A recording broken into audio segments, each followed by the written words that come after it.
క్రీస్తు ప్రభువునందు మాకు అత్యంత ప్రియులైన మీకు లైఫ్ చర్చ్ వైజాగ్ నుండి శుభములు. ప్రియులరా, ప్రతి దినము నిరీక్షణతో కూడిన ఈ సందేశాలు వినడం మనందరికీ ఆశీర్వాదకరం. ఈరోజు మీ నిరీక్షణ కొరకు ద్వితీయోపదేశ కాండము 2వ అధ్యాయము 7వ వచనంలో ఉన్న కొన్ని మాటలు మేము ముందుంచుతున్నాను. నీ దేవుడైన యెహోవా నీకు తోడై ఉన్నాడు, నీకేమీయూ తక్కువ కాదు. నీ దేవుడైన యెహోవా నీకు తోడై ఉన్నాడు, నీకేమీయూ తక్కువ కాదు. దేవునికి స్తోత్రం. ప్రియులారా, ఇశ్రాయేలు ప్రజలు 400 సంవత్సరాల పైబడి ఐగుప్తు దాస్యములో వెట్టి చాకిరీతో మగ్గిపోయి చాలా బాధలు పడుతున్న స్థితిలో దేవుడు వారిని అక్కడి నుంచి విడిపించి వాగ్దత్త దేశంలోనికి తీసుకుని రావడానికి ఇశ్రాయేలు ప్రజలు 40 సంవత్సరాలు అరణ్యంలో ప్రయాణం చేశారు.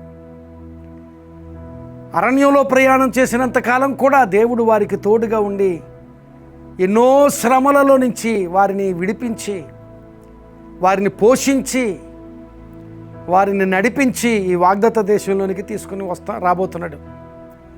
ఆ స్థితిలో దేవుడు మాట్లాడుతున్నాడు. నీ దేవుడైన యెహోవా నీకు తోడై ఉన్నాడు, నీకేమీయూ తక్కువ కాదు అని.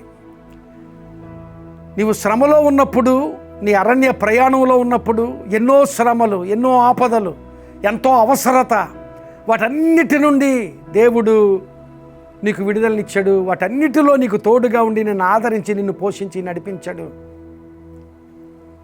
ఇప్పుడు ఈ వాగ్దత్త దేశంలో నీవు ప్రవేశించబోతూ ఉండగా నీకేమీయూ తక్కువ కాదు అని వాగ్దానం చేస్తున్నాడు. ప్రియులారా, మనం శ్రమలోనూ, అవసరతలోనూ, లేక ఏదైనా వ్యతిరేకమైన పరిస్థితిలోనూ ఉన్నప్పుడు అప్పుడు దేవుడు మనల్ని విడిచిపెట్టడు, మనల్ని ఆదరిస్తాడు, మనల్ని పోషిస్తాడు, ఆ పరిస్థితి గుండా మనల్ని నడిపిస్తాడు. అక్కడ మనకు తోడుగా కూడా ఉంటాడు. ఆ పరిస్థితి నుండి విడిపించిన తర్వాత మాట్లాడుతున్నాడు, నీకేమీయూ తక్కువ కాదు అని. ఈ దినాన్ని మన జీవితాల్లో ఏ శ్రమలో, ఏ ప్రతికూల పరిస్థితిలో ఉన్నా ఈ వాగ్దానం దేవుడు మనకిస్తున్నాడు. యోబు చాలా శ్రమలను అనుభవించాడు. యోబు అనుభవించిన శ్రమలతో మన శ్రమలు ఏ పాటివి కావు. ఆ శ్రమలను అనుభవించిన తరువాత దేవుడు, ఆ శ్రమలోనూ దేవుడు తోడుగా ఉన్నాడు. ఆ శ్రమలను అనుభవించిన తర్వాత విడిపించి రెట్టింపు ఆశీర్వాదాన్ని ఇచ్చాడు దేవుడు.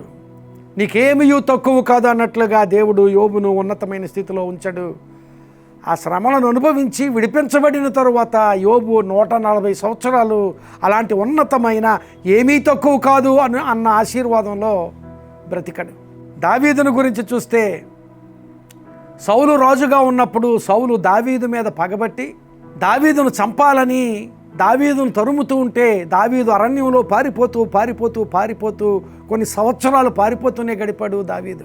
ఆ శ్రమలో అరణ్యంలో ఉన్న, గుహలలో దాగుకున్న, యుద్ధాలు చేయవలసి వచ్చిన, ఎన్నెన్నో శ్రమల గుండా దావీదు ప్రయాణం చేయవలసి వచ్చిన దేవుడు దానంతటిలో దావీదుకు తోడుగా ఉండి దావీదును ఆదరించి, దావీదును నడిపించి, ఆ పరిస్థితి నుంచి దావీదుకు విడుదలనిచ్చి ఆ తర్వాత దావీదును రాజుగా చేశాడు.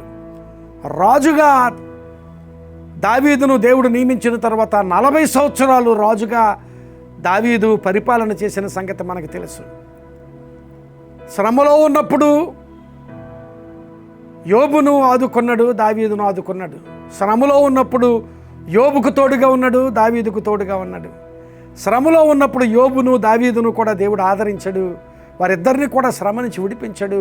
విడిపించిన తర్వాత నీకేమీయూ తక్కువ కాదు అన్నట్లుగా వారిద్దరిని ఆశీర్వదించాడు. ఆ వాగ్దానమే నీకు కూడా ఈరోజు దేవుడు ఇస్తున్నాడు. నీ దేవుడైన యెహోవా నీకు తోడై ఉన్నాడు, నీకేమీయూ తక్కువ కాదని.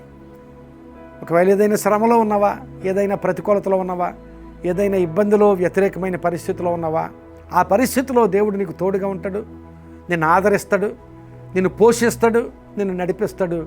చివరికి నీకు విడుదలనిస్తాడు. విడుదలనిచ్చిన తర్వాత నీకేమీ తక్కువ కాదన్న స్థితిలోనికి దేవుడు నిన్ను నడిపించి నిన్ను ఆశీర్వదిస్తాడు. అట్టి ఆశీర్వాద స్థితి దేవుడు నీకు, నీ కుటుంబానికి దయచేయనుగాక. ఆమేన్. ప్రార్థన చేసుకుందాం.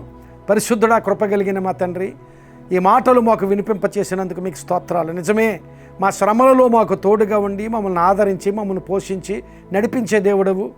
ఆ తరువాత మమ్మల్ని విడిపించే దేవుడవు. విడిపించి ఉన్నతమైన స్థితిలో ఉంచి నీకేమీ తక్కువ కాదు అనే ఆశీర్వాద స్థితిలో మమ్మల్ని నిలవబెట్టే దేవుడవు. నీకు స్తోత్రాలు చెల్లిస్తున్నాం.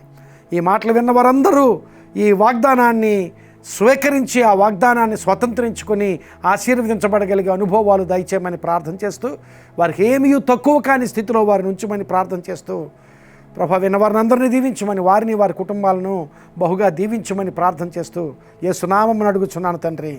Amen. God bless you my friend.